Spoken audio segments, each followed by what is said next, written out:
다 계획이 있다라는 제목으로 말씀 같이 나누겠습니다. 오늘 아침 일찍 일어나셨습니까? 일전에 아침형 인간이라는 책이 유명했습니다. 아침에 일어나면, 그것도 일찍 일어나면 2배로 하루를 잘 살 수 있다, 그렇게 주장하는 책이었습니다. 곧 이어서 새벽형 인간이라는 책이 또 히트를 쳤습니다. 새벽에 아주 일찍 일어나면 너무 좋다, 그런 책이었죠. 그래서 새벽형 크리스찬, 미라클 모닝, 그런 책들이 연이어서 깨우는 아침의 중요성을 부각시켰습니다. 요즘에는 나의 하루는 4시 30분에 시작된다, 이런 책이 나왔더라고요. 다 새벽이나 아침의 중요성을 일깨우는 그런 책입니다. 그런데 아침 자체, 새벽 자체, 일찍 일어나는 것이 그 자체로 큰 의미가 있을까요? 그렇지 않다고 봅니다. 어떻게 효용성 있게 그 아침과 새벽을 보내느냐, 그게 중요하겠죠. 체질에 맞게 건강을 살피면서, 그리고 환경에 맞게 잘 살아가는 것, 스케줄 따라 계획 따라 살아가는 것, 그것이 더 중요할 것입니다. 여러분, 그럼에도 불구하고 적어도 예수님께는 어느 특정한 날 아주 일찍이 일어나신 것, 이거 자체가 너무 중요하다, 의미가 있다, 그렇게 말씀드리고 싶습니다. 오늘 본문 1절입니다. 안식 후 첫날 그랬습니다. 그 뜻은 부활절, 바로 일요일이라는 말입니다. 부활절 일요일. 이날은요, 역사적인 날이 될 것입니다. 그 날을 기점으로 해서 교회가 생성됩니다. 기원 전과 기원 후, BC와 AD가 나누어지게 되는 것입니다. 크리스찬이라는, 그리스도인이라는 용어 또한 이날로 기점으로 해서 생성되는 것이 사실입니다. 여러분, 주님은 이른 새벽에 부활했다, 그런 정황을 본문을 통해서 알 수 있습니다. 잠자리에서 일어나는 것 같이 우리 주님께서 죽음에서 일어나셨다는 것입니다. 늦은 아침이나 한낮에 그렇게 일어나신 것이 아니지요. 왜 새벽 일찍이 일어나셨을까? 할 일이 많다는 뜻입니다. 스케줄이 빡빡하다는 것이죠. 다른 날보다도 이 부활의 아침, 이 부활의 날에는 새벽부터 할 일이 있으신 거예요. 다른 사람들보다도 우리 예수님께서는 부활의 주인으로서 이날에, 이 주일에, 이 일요일에 할 일이 제법 많다는 것입니다. 여러분, 우리 주님께서 이날에 부활 축가 잔치, 저 천상에서 있었기 때문에 거기 참석하시느라고 바빴을까요? 헤롯 군과 빌라도 관저에 너 맛 좀 봐라, 내가 힘들게 했지, 그러면서 진군할 요량으로 바쁘셨을까요? 그렇지 않습니다. 왜 바쁘셨을까?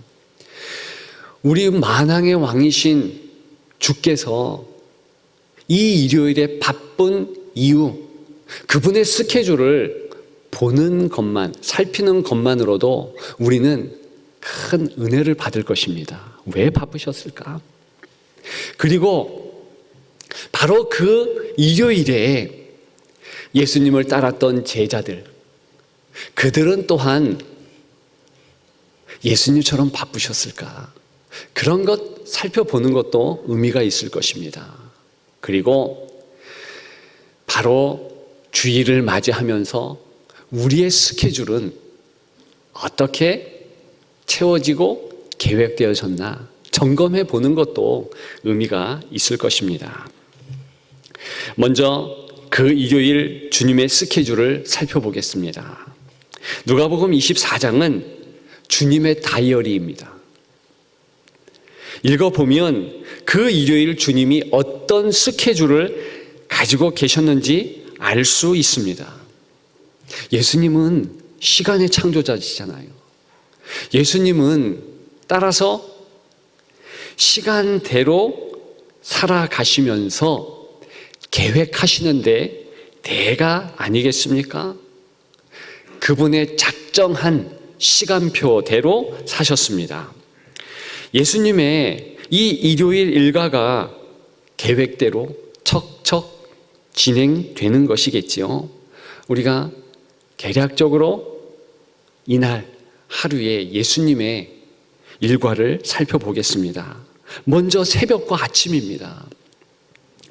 성경은 우리가 읽은 대로 여인들을 만났다, 그걸 알 수 있습니다. 물론 구체적으로 누가복음 24장 이 본문에는 나오지 않습니다. 그러나 평행 본문인 다른 복음서들 보면 예컨대 마태복음, 요한복음 보게 되면 예수님께서 이날에 아침 일찍이 여자들을 만났다는 것을 알 수 있습니다. 여종들을 만났다는 것을 잘 알 수 있습니다. 오전 스케줄 꽉 채워서 그들을 만났지요. 계속해서 오후 스케줄은 어땠을까요? 오늘 본문 24장 13절에 보면 그날에라고 강조하고 있습니다. 그러면서 주께서 오후 일과를 시작하셨다, 그런 뜻이지요. 엠마오로 가는 두 제자 글로바 부부를 만나셨습니다. 그리고 25리를 같이 동행하십니다. 25리는 약 11km죠. 2시간쯤 걸릴 것 같습니다. 그 긴 거리를 같이 갑니다. 그 이후 저녁 스케줄은 또한 어땠겠습니까?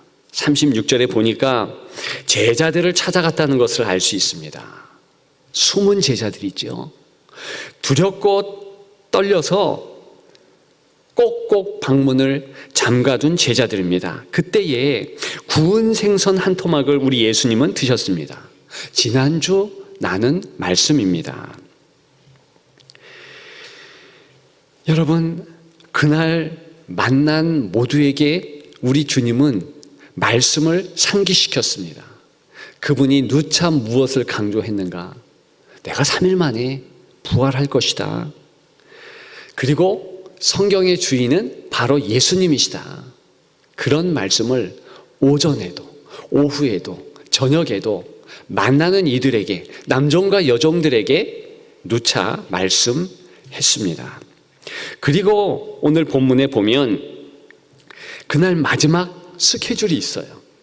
50절에 보니 베다니까지 그들과 동행하셨다 그랬습니다. 그리고 그들을 떠나셨죠. 하늘로 올리워 가셨다는 것은 여기에서 완전히 승천하셨다는 의미가 아닙니다. 이날 하루 일과를 종결하셨다는 뜻이지요.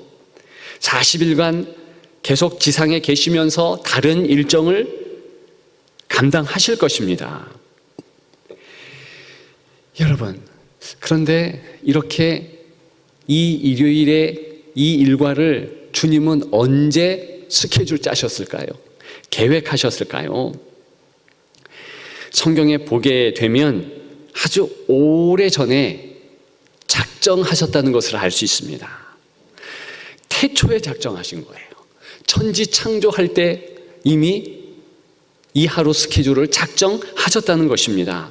여러분, 창세기 1장 3절에 보면 태초에 하나님께서 빛을 만드셨어요.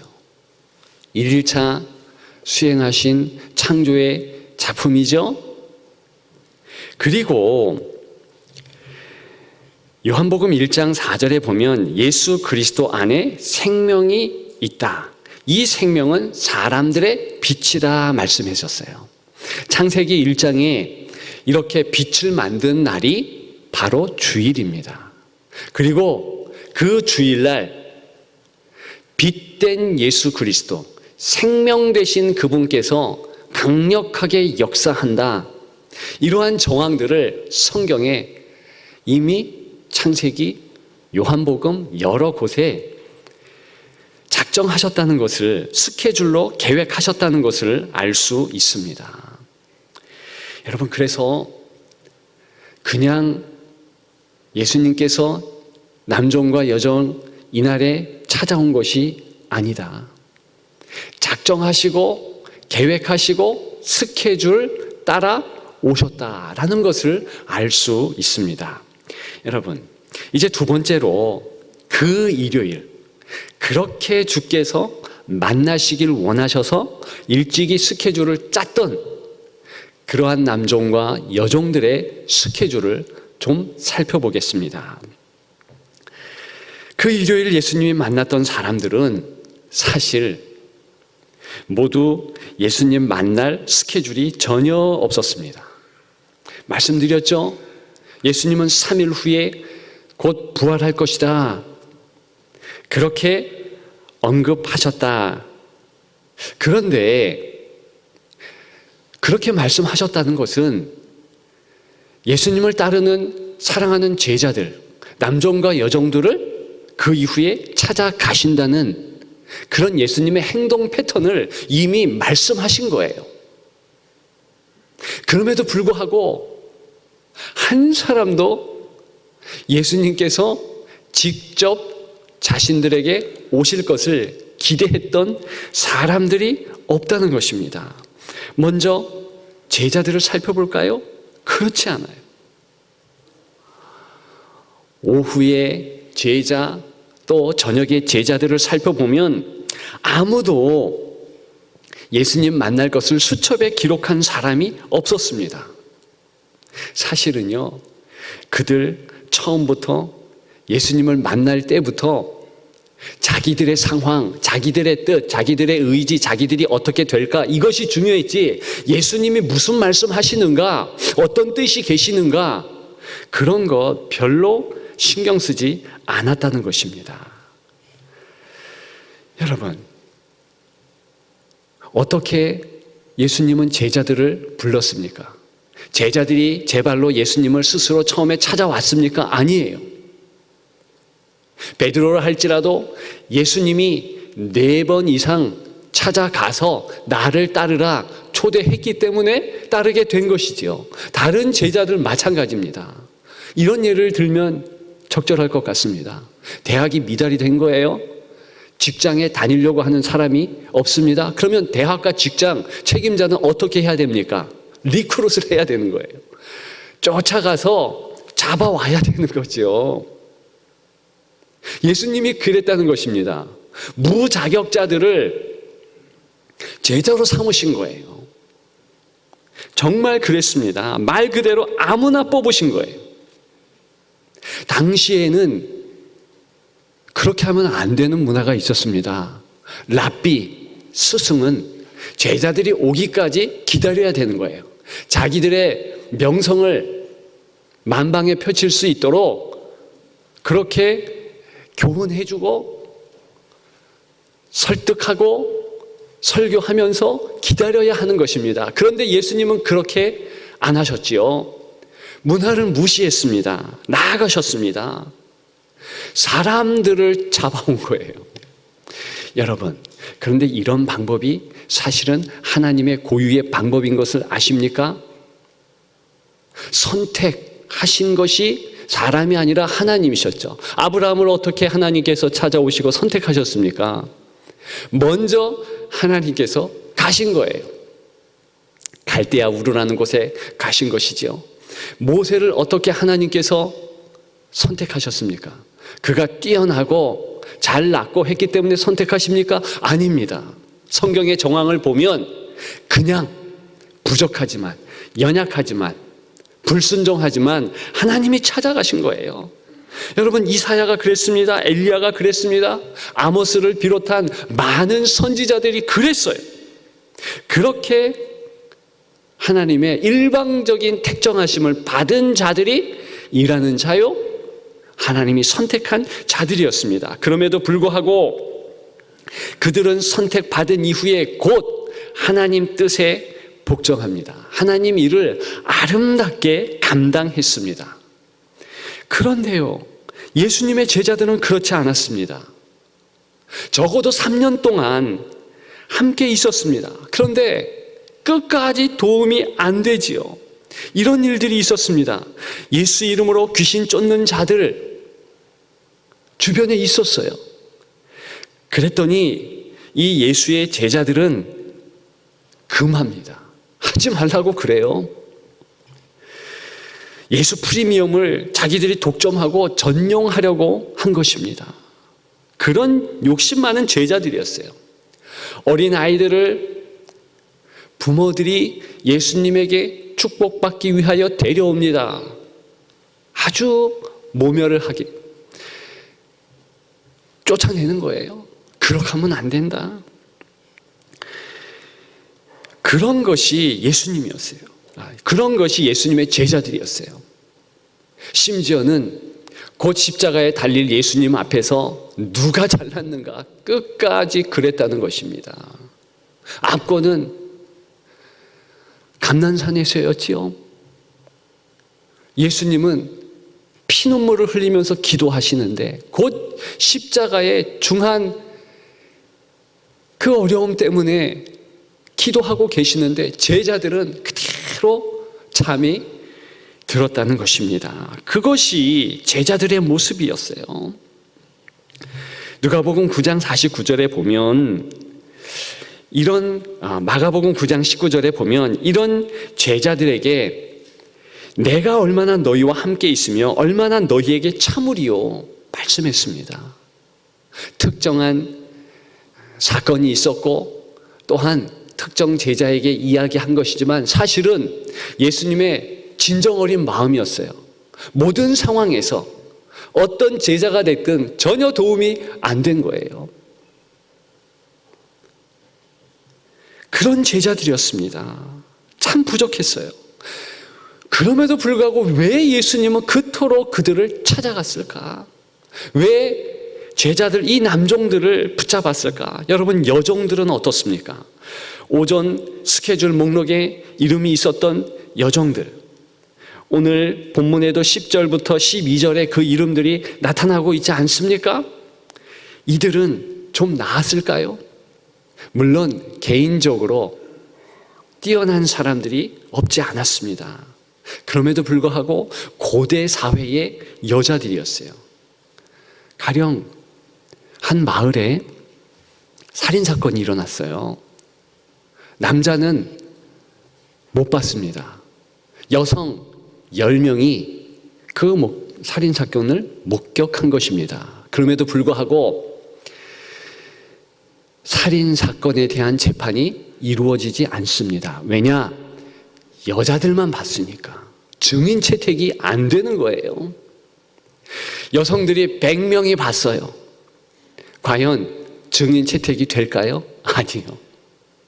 1000명이면 어떨까요? 1000명 여자들이 분명히 살인자를 보았습니다. 저 사람이 살인을 저질렀습니다. 그렇게 해서 재판이 시작될까요? 아니요. 한 명의 남자가 없으면 이루어질 수 없는 것이 여성들 증인 채택이요 재판입니다. 오늘 본문에도 그런 정황이 좀 나오죠. 오전에 여성들이 예수님을 만난 거예요. 제자들에게 설명했습니다. 여차저차 2차 2차 해서 우리가 예수님을 직접 목격했다. 베드로를 위시한 남종들, 제자들은 어떻게 그 말들을 여겼는 줄 아십니까? 헛된 말이다. 그럴 리가 없다. 왜요? 그 사회의 문화를 그대로 표현하는 것입니다. 여성들의 말이니까 헛된 것이에요. 그렇게 한 것입니다. 여러분, 그리고 더 중요한 것은 그 여성들 역시도 영적으로는 무지했다는 거예요. 그들 스케줄에는 부활된 예수님과의 재회는 없었습니다. 다만 일말의 존경심에 예수님 시신에 준비한 향품을 좀 드리기 위해서 그렇게 가져간 것 뿐이었습니다. 그래서 천사들의 꾸중을 받습니다. 6절과 7절이지요. 기억하라 이르시기를 제3일에 살아나야 하리라. 그렇게 지적해 주었죠. 그때서야 이 여성들은 기억합니다. 아, 그렇게 말씀을 하셨지. 제자들이나 남종 제자들이나 여성 제자들이나 부활의 주님을 믿지 않았다는 그 사실에는 변함이 없어요. 그런데 왜 이러한 부족한 여종들, 남종들, 이 제자들을 주님은 그토록 만나셔야 했을까요? 물론 우리는 쉽게 사랑하셨으니까 그렇게 말할 수 있겠습니다. 그러나 구체적인 이유가 있었어요. 왜 주님은 이날 이토록 귀한 스케줄을 오래전에 정하시고 그들을 아침부터 저녁 늦게까지 만나셔야만 했을까? 그것은요, 예수님이 그들을 만나주지 않으면 그들은 살 수 없으니까. 여러분, 예수님과 같이 부활한 제자들이 아니에요. 예수님 하나님 나라로 가실 것이고 이 제자들은 남은 여생을 이 땅에서 살 것입니다. 이것이 문제가 되는 거예요. 그 일요일 지난 이후에 예수님을 죽였던 로마 군병들과 유대인의 리더들 사람들은요, 눈을 크게 뜨고 제자들에게 핍박을 가할 것입니다. 엄청난 고난과 고통이 이제 곧 이들에게 도래할 것이에요. 몰랐을까요? 아니요, 제자들도 잘 알고 있었죠. 그래서 새 방향으로 사람들이 다 마음이 갈라져서 행동을 취했던 것이죠. 여성들은 오전에 새벽 일찍이 누가 볼까봐 그렇게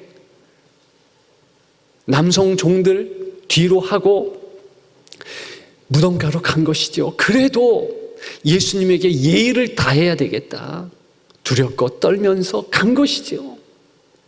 여러분, 오후에 엠마오의 두 제자는 어땠습니까? 그들은 도망간 제자들의 대표격인 거예요. 역시 두렵고 떨린 마음으로 도망간 것뿐이에요. 여러분, 저녁에 다른 제자들은 어떤 상황에서 예수님을 만났습니까? 문을 꽁꽁 잠근 거죠. 역시 두렵고 떨림으로. 이야, 우리가 어떻게 행해야 할까? 우리를 잡으러 오면 어떻게 할까? 무서운 거죠. 어려운 거죠. 바로 그러한 제자들을 향하여서 예수님이 가시지 않으면 안 되니까 가신 거예요. 그들이 만들어 놓은 공동체는 어떻습니까? 참 조열하고 연약하기 그지없죠. 그것이 교회예요. 만일 예수님께서 찾아가지 않으셨다면 이 교회는 와해된 것입니다. 없어질 것입니다. 공중분해 될 것입니다.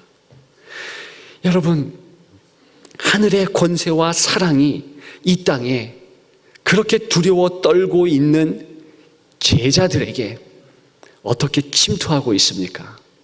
다른 이유는 없어요. 주께서 스케줄을 가지시고 오래전에 계획하신 대로 나아가신 것이고 그렇게 하나님 나라는 그들에게 침투되고 있는 것입니다. 여러분, 부활절과 그 부활절을 기념하는 이 일요일은 그냥 쉬고 위로받고 덕담이나 나누는 그냥 안식하는 날이 아니라는 것입니다. 수고했어. 일주간 고생했으니까 예배 드리면서 힘을 얻어. 이 정도가 아니라는 거예요. 여러분, 정말 오래전에 예정된 예수 그리스도의 스케줄에 의해서 강력한 생명력에 사로잡히는 날, 그날이 일요일, 주일이라는 것이죠. 온전한 약속된 회복이 있는 날이죠. 치유의 빛이 병든 마음과 영혼을 난도질해서 정말 치유하게 하면서 살아나게 하는 그날이 일요일이라는 것입니다. 여러분, 제자들 이 부활절 후, 이 일요일 후 어떻게 합니까? 드디어 만난 기쁨을 꼭 붙잡습니다.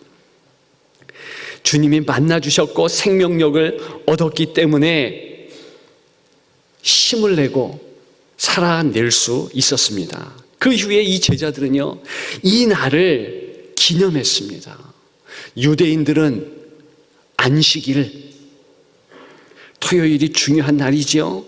그런데 이제 예수님을 따르는 이 제자들은 새로운 날, 일주의 첫날, 일요일, 귀한 날로 여기면서 모여서 예배드리기 시작했습니다. 예수님 당시 제자들 초대교회 그 당시에는요, 일요일이 쉬는 날이 아니었어요. 안식일이 쉬는 날이었고 일요일은 똑같이 생활하는 날이었습니다. 그런데 이들은 새롭게 모인 것이지요. 사도 요한은 이제 한 주간의 첫날 이 일요일을 주의 날, 주일이라고 불렀습니다. 그렇게 시작된 주일이죠. 다시는 예수님의 스케줄과 우리의 스케줄이 엇갈리는 일이 없어야 되겠다. 우리도 이 주일 중심으로 살아가야 되겠다. 스케줄을 조절하기 위해서 주일날을 중심에 둔 것입니다. 이제 강력한 부활의 공동체가 바야흐로 생성될 것입니다. 부활의 생명력으로 무장한 성도들이 진군할 것입니다. 그렇게 주일이 시작된 거예요. 이제 저와 여러분들 스케줄을 점검해 봅시다. 마지막으로 매 일요일 우리는 어떻게 주일을 지내고 있습니까? 물론 주일 예배가 스케줄 목록에 있으니까 이렇게 예배 드리는 것이 사실입니다. 그러나 이대로는 부족할 수밖에 없습니다. 마음에 정말 별표 5개쯤 치면서 중요성을 새겨야 한다는 것이지요. 성삼위 하나님께서는 이 주일에 생명력을 주시려고 스케줄을 잡으셨어요. 그런데 우리는 처음에 제자들이 우왕좌왕하면서 첫 일요일 주일을 보냈던 것과 같이 여전히 우리도 가볍게 아무 생각 없이 혹시 후순위로 그렇게 주일과 예배를 우습게 여기면서 지내고 있는 것은 아닌지요? 습관적인 예배를 드리고 있는 것은 아닌지요? 말씀드렸지요. 이 주일과 이 예배는 그냥 위로받고 약간의 마음의 감동, 이것 얻기 위해서 예배드리고 주일 성수하는 것 아니라는 것입니다. 주님 안 만나면 나는 죽는다. 그런 생각으로 주일을 맞이하고 예배 드리라는 것입니다. 예배가 생명이에요. 부활의 주님이 지금 나를 만나신다. 산소망 주신다. 그래야 나는 살아난다. 우리 교회는 그래야 산다. 우리 가정이 그렇게 산다. 예배가 생명이다. 부활의 주님이 지금 나를 흔들고 계신다. 영혼을 깨우신다. 그런 마음으로 드리는 것, 그것이 주일의 예배라는 것입니다. 여러분, 물론 일상의 모든 시간이 다 주님 앞에서 중요하죠. 동행하는 그런 날들이지요. 그럼에도 불구하고 오늘 본문이 가르쳐 주는 것은 주일은 그런 일상의 날들보다 더 특별한 날, 주님께서 작정하셔서 스케줄 따로 떼셔서 만나시려고 하는 그런 귀한 날이라는 것입니다. 여러분, 이제 말씀을 마치려고 해요. 하나님은 다 계획이 있으셨습니다. 우리를 살릴 계획, 주일 안에 다 담아 두신 거예요. 하나님은 주일날 생명 주시기를 작정하셨습니다. 그래서 우리의 스케줄도 이제 바꿔야 되는 거예요. 스케줄 목록에 이 주일 우선순위에 넣으십시오. 이제 우리도 다 계획이 있다 외치십시오. 주일이 생명의 날입니다. 우리가 이 날을 지켜야 살 수 있습니다. 부활 신앙이 바로 그런 신앙이라는 것입니다. 기억하시고 주일의 생명력으로 여생간 승리하시는 여러분들 되시기를 주님의 이름으로 축복합니다. 축복합니다.